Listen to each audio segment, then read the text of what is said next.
पर साल मई से आशीष हम पाके एह साल अहिनी सूडान से कमा के भखले रही जावन भाड़ा मैया के असो जुड़ा जाइबो के पूरा के जाके मौला होरी के निमता देले आवा हो ना बोलो मुझे आ गई सगर हो समानवा बनवा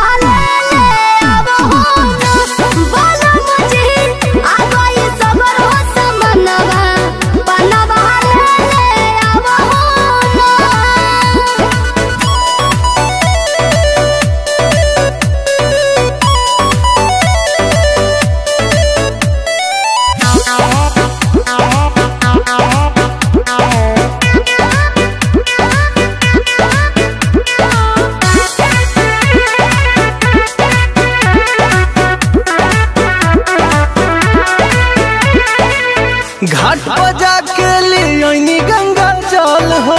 7 किस्म के ले आइल बहानी फल हो सब फुलवा गइल बाकी रे खाली उहे भुला गइल पंडित जी बैठे ओ सोनिया ले आबो हो ना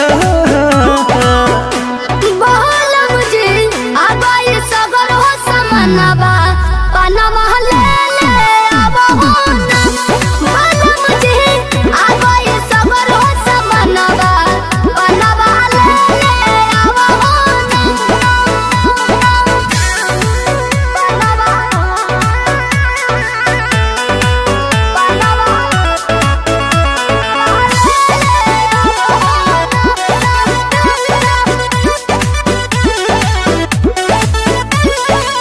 अपना दुआरिया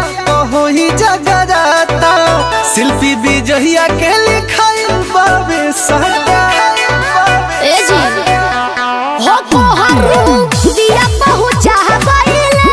कि बाबा जी पाठ करया गइले भारत के दर्द तनी झेले आवा हो ना बोलो मुझे आ गई सगर हो समनवा बनवा